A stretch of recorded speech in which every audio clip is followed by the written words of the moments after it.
I'm Alisa Gumbs, the Executive Managing Editor at Black Enterprise, and welcome to Next Steps, examining the status of corporate equity pledges.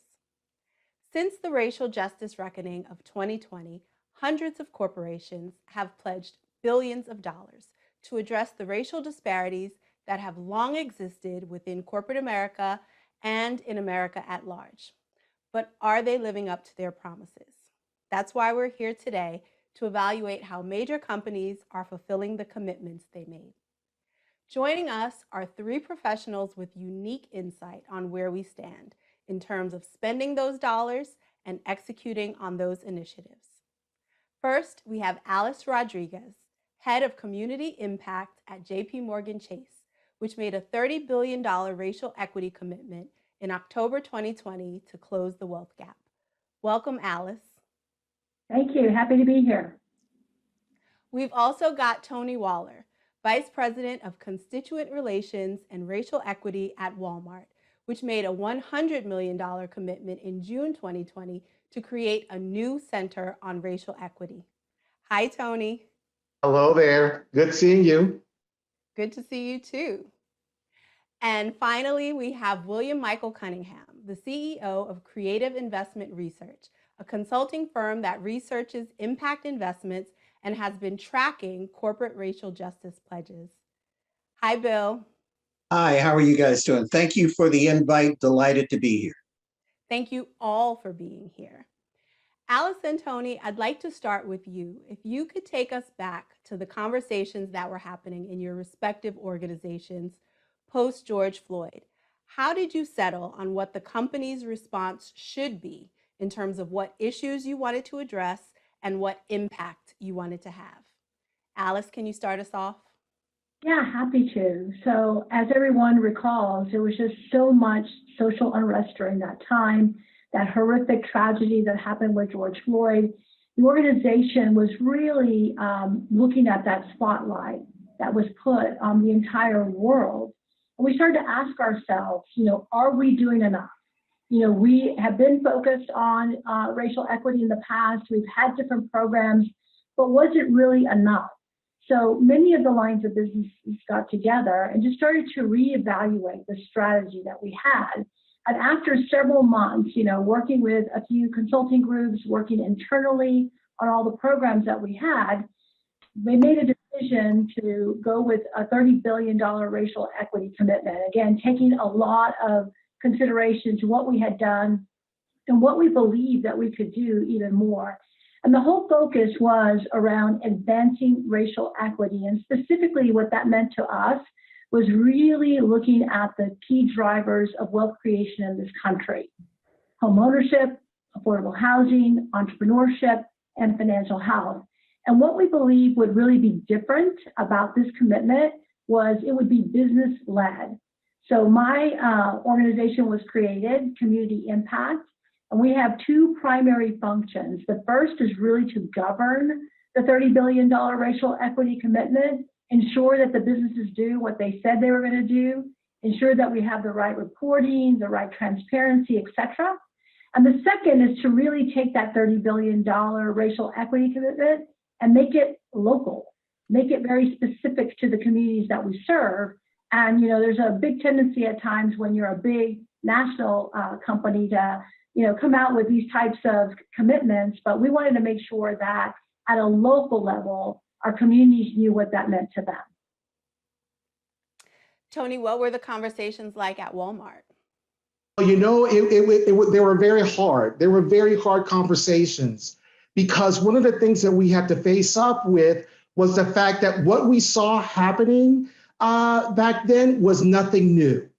If y'all recall, a few years before, we had a very similar kind of situation with the unfortunate death of Michael Brown and the unfortunate death of Eric Gardner. Somebody was choked, somebody was shot. We saw the same thing happening here, and we got a response back then, right? Everybody rose up, everybody made contributions, and all of a sudden, things kind of got quiet. Didn't get better, just got quiet. And we saw the repeat of what happened back again with Ahmaud Arbery, Breonna Taylor, and George Floyd. So the question had to be asked, can we approach this the same way, given the fact that if we have to be honest with ourselves, the first way we did it didn't work. Just making contributions was not the answer. So we were forced to really step back and take a look at what was happening and what it is that we could do. So there's a story that goes like this. If you and I, Alisa, were to go fishing today, right? And we walk by the water and it's beautiful outside and we saw a dead fish. What would we say? We'd probably say, oh, poor little fishy. What did it eat wrong? What did it do? What did it do to cause its death? If we were to walk by that same lake, Alisa, and see 100 dead fish, all of a sudden we're going to say, wait a minute, hold up. There must be something wrong with the water, right? Or even deeper, is it something that's seeping up from the water, groundwater, into that lake that's creating the problem? And that's how we started to look at things. That yes, we do need to do something about fish, right? And what we realized, though, is that the work that we had been doing was about impacting the fish and nothing else. We realized that we had to be bigger than that. We had to look at the fish, the lake, and the groundwater. And it takes a combination of all those efforts, which is why we created that Center for Racial Equity. But with that also, we created what we call shared value networks, group of associates led by senior Black executives who are looking at 4 areas that we feel we can have an impact on: criminal justice, healthcare, financial empowerment, and education and workforce. Now, again, we don't control all of that, but we really believe that we can play a role in creating systemic changes that will lead to some things that will hopefully create openings for others to join in to make it happen. Because at the end of the day, it takes all of us to make it happen. It's not going to be one organization, one company, one entity that's going to do it. It's going to be a collective of all of us trying to make it happen. So we're right now just taking a look at these 4 areas. We're doing some pretty innovative work right now in all of these 4 spaces, trying to figure it out. Probably the biggest lesson that we've learned in all of this, Alisa, is that this work is hard. And this is going to take some time. It took us 400 plus years to get to where we are right now. This is not going to be solved in my lifetime. But I'm hoping that the work that we do will set the pace and set the path for others to follow to continue this work. Eventually, I think we'll get there, but it's going to take some time. Bill, as Tony just said, it is going to take all of us to solve this problem. And I'm so glad you're here today because you have a much more macro view of the corporate pledges. Can you give us an idea of the overall landscape? Well, thank you, Alisa. Yeah, we have a much longer term time frame. Yeah, if you go back to October 1996 Black Enterprise article, you'll see an article on creative investment research, the work that we started to do in this area back in 1996. Now, the overarching perspective on this is that, as Mr. Waller correctly pointed out, this isn't the first time that we've seen these incidents. We date a lot of this activity back to Rodney King. After the Rodney King incident in LA, we saw a similar outpouring of corporate pledges. And ultimately, it was ineffective, non-impactful with respect to addressing the issue. That's why we came up to George Floyd in later years. So overall, what we've seen is 261 corporate pledges totaling about $67 billion that had been made since the Black Lives Matter protests started. Now, most of those were made in the months immediately following the start of the Black Lives Matter protest movement. That would have been May, June timeframe of 2020. And since then, they really, the corporate pledges that have been made have really fallen off pretty dramatically. As a matter of fact, you haven't seen any significant new corporate pledges since about the end of 2020. So that's the macro perspective with respect to the supply side, the corporate pledges being made.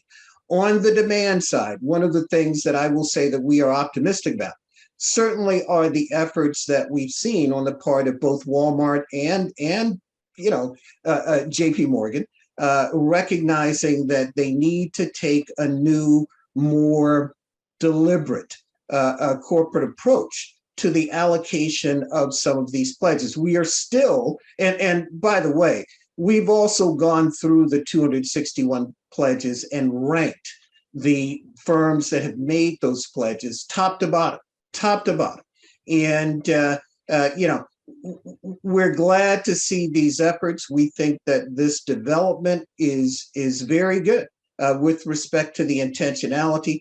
We like to say that it's glad that the corporate world has kind of caught up with us and the stuff that we started to do in 1996. Be that as it may, there's still work to be done, as Mr. Waller correctly points out, in making sure that these pledges have the maximum social return. We measure social return also as part of our ranking system. So I'll just leave it right there for right now. Okay. Alisa, could I just add something to what Bill just said? Because I thought Of course. wonderful points there, but I couldn't agree with you more. And I think that two very specific things that I've been working on with the lines of business is, number one, sustainability. Because I agree, this is not a one and done. It is a 5-year commitment, but I couldn't agree more, with both of my colleagues here, is that there's so much work to be done that in order to create this, make it sustainable, A, the businesses have to own it, and B, we have to be thinking much longer term on how you really deal with the systemic, challenges. And the second point is that I've been very proud that the lines of businesses have really taken a very close look at localization and becoming proximate with communities and going into the community and speaking to the advocates and the activists and really understanding what are our gaps, what is happening here as it relates to product, marketing, education, et cetera, et cetera. So I just love those points there because in my mind, having been with the firm for 35 years, what we're doing today feels very, very different. Well, right back at you. What I would say, though, is as we evaluate these pledges, one of the things you have to understand is that you have to reach out to new entities, the non-traditional folks. Remember, Black Lives Matter movement was started by 3 Black women who weren't a part of the traditional civil rights organizations. This was entirely new, grassroots, and global in impact. So what we see is that there's a huge opportunity to surface and to bring up and support some of these newer efforts. You got to get out of the box. You can't go back to the standard entities and institutions that you've been most comfortable with. And I understand that fully. As we know, all of business, all of life is based on relationships. So it's easy to go back to some of the organizations that you have existing relationships with. But again, remember, you didn't have a relationship with the 3 women who founded Black Lives Matter because it was a new organization.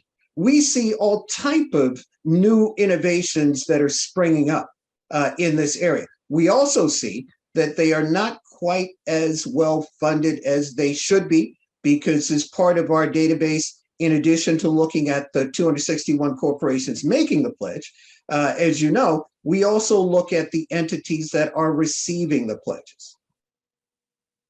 Bill brings up some great points, and we're going to get to both of those, to innovation and to partnerships, in a second. But first, I want to talk about the execution stage, because that's where we are right now with a lot of these initiatives. Tony, can you tell us about the resources that are currently being deployed from Walmart?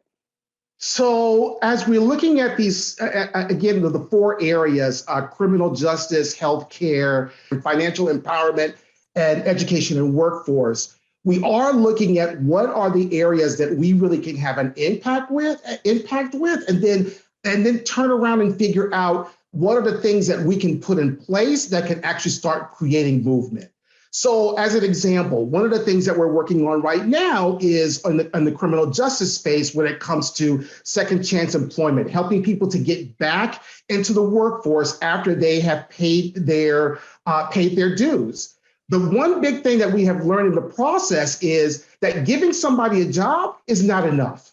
There are so many other issues, wraparound services that our returning citizens are in need of: transportation, mental health care, just getting an ID. All of these things have an impact on whether or not they can sustain a job and continue working. So one of the things that we're trying to do is look at how can we play a role, not only in helping them get a job, but also provide the wraparound services to make sure that they're able to hold on to that job and actually succeed. Including with that is we looking at how we train our managers, the people who will be supervising these individuals, to be able to help and understand what they're going through. Because when they're coming back into this working world, right, they might not have the same skill sets, they might not have the same attitudes, they might not have the right tools, if you will, to help them to adapt to this new way of doing. They've existed in a world where, for the most part, they've been told what to do with every single minute of their day. Now we're putting them into positions where we want to hear what their thoughts are. We want to know what their ideas are. We have always been a company of innovation, and our innovation has always come from within. It's our associates that bring those ideas, and we want them to bring those ideas with them as well for us, for our benefit. But it takes time, right? It takes time on all ends to get ready, both from the returning citizen, but also as us as an employer. And how do we make sure that we're all connecting in the same way so that everybody succeeds? And Alice, $30 billion is such a huge commitment, and closing the wealth gap is such a lofty goal. Can you talk about some of the specifics of what is being done right now? No, happy to. So we have deployed $18 billion of our $30 billion commitment. We're very excited about the new job families that we've created to really promote the bridge building communities, the trust. So we have hired over 130 community home lending advisors. These advisors are compensated completely different than our other home lending advisors. Their whole focus is in the Black and Latino Hispanic communities that we serve today. We've hired about 109 community managers. Their job is to work specifically with nonprofits in the community, provide financial education, both with the nonprofits as well as in our branches. We've created 12 community centers, and we have several community centers and hubs throughout the country. Again, the idea being like we want a welcoming, warm place that people can come to learn more about just financial education, financial services. We've been able to refinance 19,000 homes for Black and Hispanic Latinos over this past year, and that was about just under $5 billion in refinances. And again, just thinking through like all of the different ways that we can help consumers, specifically Black and Latino Hispanics, to start to build wealth and savings. We have helped developers with preserving and creating affordable housing rentals. So one of the things that is a huge problem in this country is affordable housing. And when you have people paying 40 to 50% of their take-home pay just on rent, it's going to be very difficult and very challenging for them to own a home someday. So we've been able to help preserve or create over 100,000 affordable rental units in this country, and that equated to about $12 billion in that capital. So we've got a lot of different pieces against each one of those areas that I mentioned, around affordable housing, around homeownership, around entrepreneurship, as well as financial health. The last thing I'll mention is we've hired 30 senior business consultants throughout the country, and their job is just, basically to mentor minority small businesses just around advice. So this isn't about, selling them product. This isn't about, other services. It's specifically helping them thinking about their own business, their operational efficiency, their cash flow. You don't have to be a client of the bank in order to participate in the mentorship. Just this was taking feedback from the community and really trying to understand how else can we lend a hand in helping to get to that place where people can grow their businesses, et cetera. And we just graduated our first cohort in the last couple of weeks. It was so heartwarming to hear the stories from our business owners on what it meant to them to be able to have access to somebody with the knowledge, but more importantly, feeling like they had a really strong game plan to go forward. As we talk about doing things differently, Alice or Tony, are there any new partnerships that have been particularly successful or innovative programs that have been particularly effective that you've implemented this time around? On our end, we have, and we've kind of approached it in a very different way. So one of the things that we have done is build relationships with key social media influencers who are doing tremendous work and guiding opinions on the work, right? And so one of the things that we did is that we put together a grant program. We just said to our influencers, hey, if we were to give you grants to actually deliver a particular message and put a program in place, what would it look like? And so it was a request for proposal kind of process. We put it out there, and they came back and provided us with different ideas of what they wanted to try out and do. And it actually worked very, very well. We did one focused on, on rent forgiveness. We did one focused on, just healthcare and how to deal with COVID. We did a lot of these kind of programs, and they were really small grants, but done on a very local basis. And these individuals were able to do some really interesting work, which has given us a lot of great learning of saying, hey, how can we replicate some of the learnings that came out from that experience? And then I would also say that we've done some things with traditional organizations, but in a very different way. So we just developed a scholarship program for returning citizens that is being managed by the NAACP, but then in turn also we providing the funding for it and looking at how is it that we can provide education funding for those individuals who want to go to college or trade school or some other institution that we could provide funding for. So this is just getting started. We don't know if how well this is going to work, but it has been well received. To Bill's point, yes, we got to look at all these new and different organizations that we can work that we work with. And then I would also say that if we're going to work with traditional organizations that have been out there, we need to challenge ourselves and those organizations to approach the situation differently. And so, so that's just a little taste of what we're working on. Alice, did you want to jump in there with anything that has been particularly innovative that you guys have tried for the first time this time around? Yeah, so I want to highlight our grant program that we have under our special purpose credit program. And so specifically, we are granting $5,000 to first-time homebuyers. And what we really like about this grant is that it can be stacked with other grants that are being offered locally. So there are instances in some municipalities where people can get up to $30,000 as an example in just down payment assistance. And so we're very excited about that. We continue to look at our Entrepreneurs of Color Fund. Again, that's in partnership with some of the CDFIs that we work with.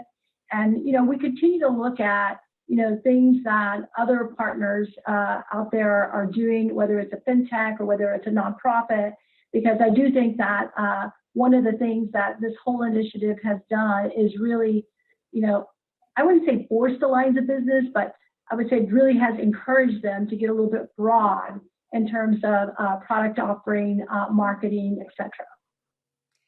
Bill, as someone who's been keeping an independent eye on this, how would you grade corporate America as a whole on how these initiatives are being rolled out?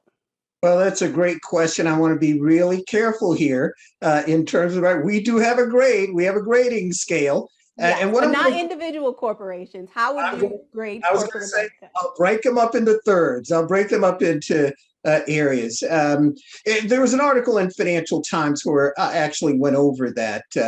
Let me also say that, in 2005, 2006, we worked with Walmart in researching Black-owned banks and actually went down to Bentonville and met with their treasurer at the time. And one of the things that always struck me was that the treasurer, who happened to be a white woman at the time, asked me a question which has always stuck with me. She said, how do I get to that guy on the loading dock and help to convince him about how these efforts with respect to diversity are going to help to improve corporate value, help to improve his life long term? I always thought that was kind of interesting. And that gets to some of the ethos, if you will, of our grading system.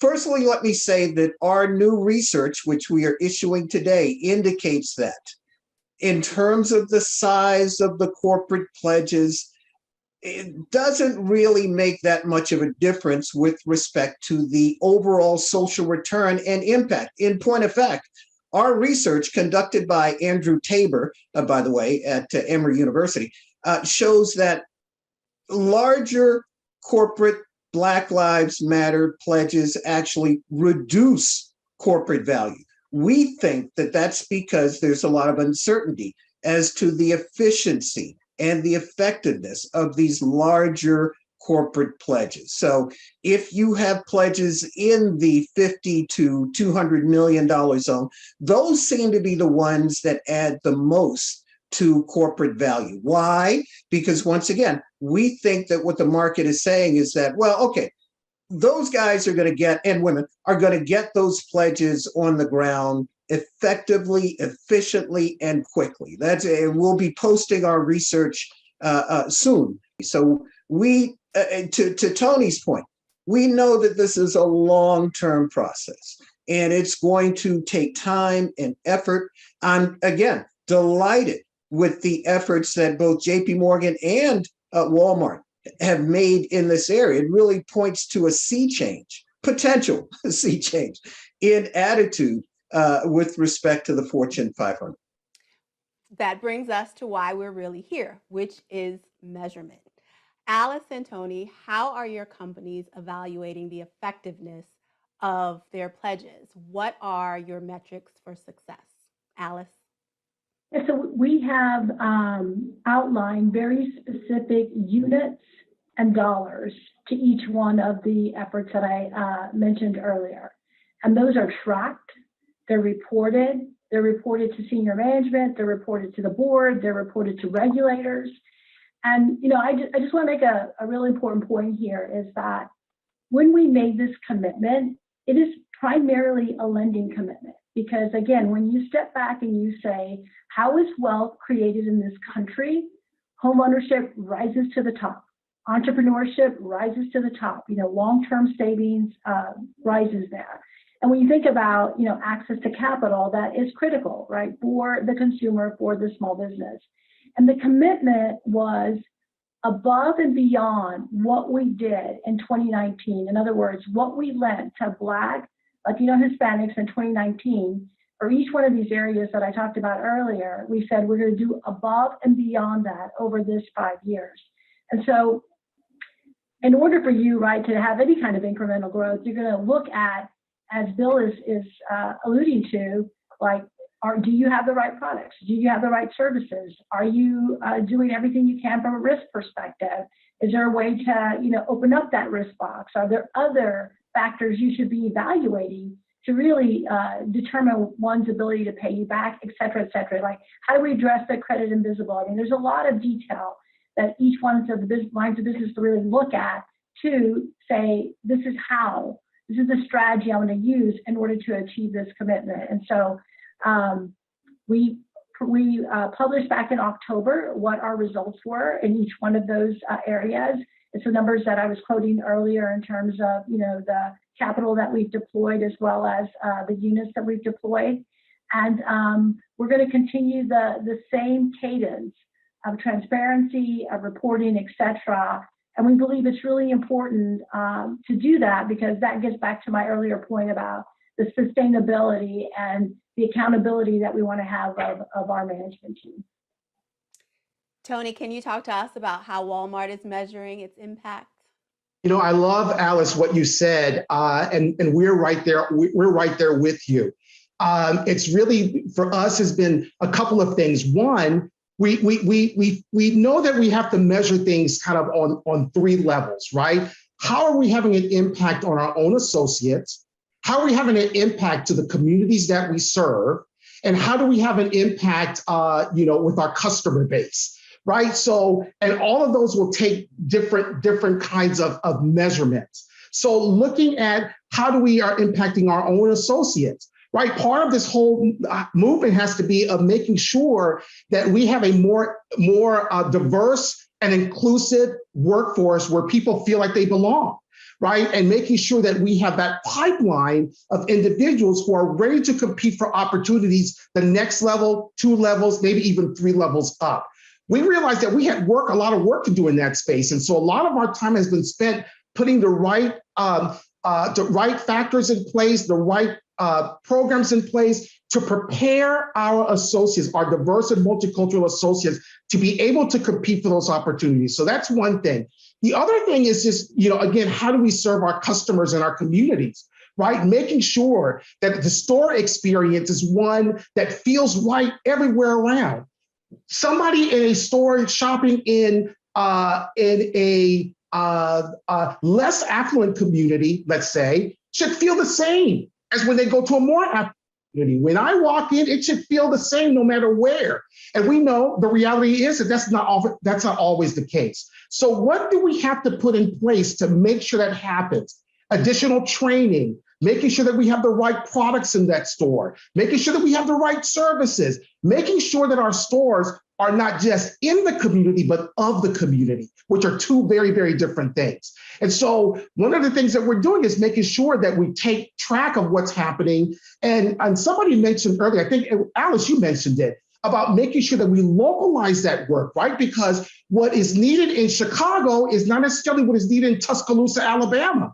And understanding that one size do not fit all. And that has been, we've always known that, but to really take the action of making sure that we're acting on that is two different things. And so that's the other piece that we're working on. And then last but not least, I would say, is that we are meeting very often to share what we've learned with others. One of the things that we've done is that we have what we called a benchmark meeting.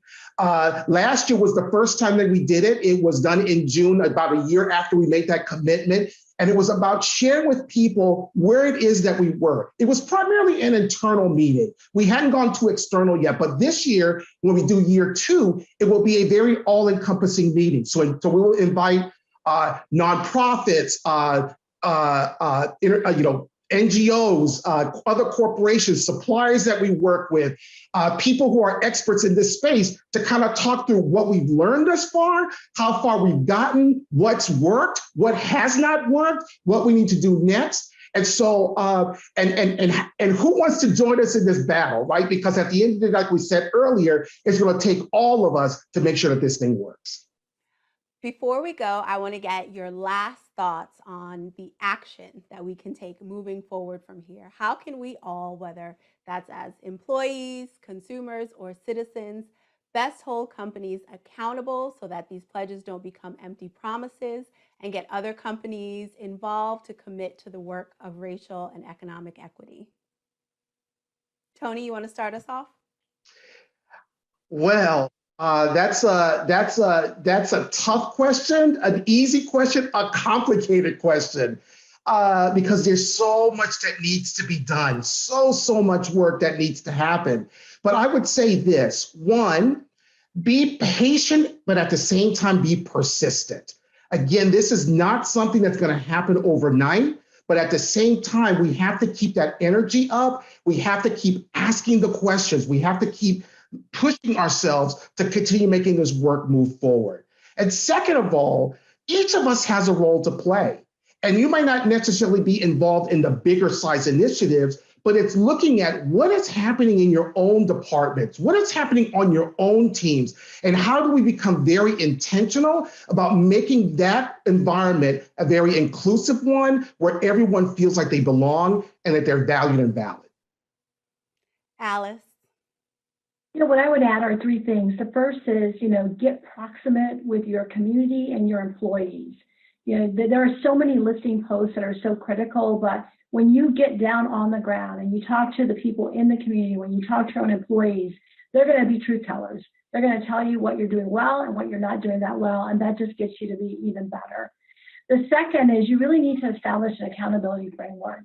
At the end of the day, as many of my colleagues here have mentioned, it's one thing to make commitments, it's another thing to ensure that people are being held accountable to what they said that they were going to do, and that there's consequences if you don't make it. The third thing is really around ensuring that, everyone is a champion of these efforts and that you're looking for systemic barriers. Sometimes, obviously, they're unintentional, but the more that you stick to listing posts, the more that you are holding people accountable, you'll get to this place of championing these efforts and uncovering some of the things that need to be changed. And Bill? So, I was turning around to grab a copy of the book that I just issued, Thriving as a Minority-Owned Business in Corporate America. My approach is going to be very, very different. I want to warn you about this. Our key thought with respect to getting through this COVID crisis, certainly for Black businesses and for minority businesses overall, relies on not focusing on competition, but rather focusing on collaboration. And if there's one thing that this pandemic, that this crisis shows us, it's that the way out of this crisis is not to compete, but to collaborate for this social good, for the good of the entire community. You've heard in the comments from JPMorgan and Walmart echoes of that sentiment. Why is that? Because they know too that the way through is not, fighting each other over a penny, but it's rather cooperating and collaborating with each other to lift up the community. That is what we are all about at Black Enterprise. We could not agree more. This has been such an enlightening discussion. Thank you, Alice, Tony, and Bill for being here today, for the work that each of you is doing every day to close the racial equity gap. And thank you all for watching.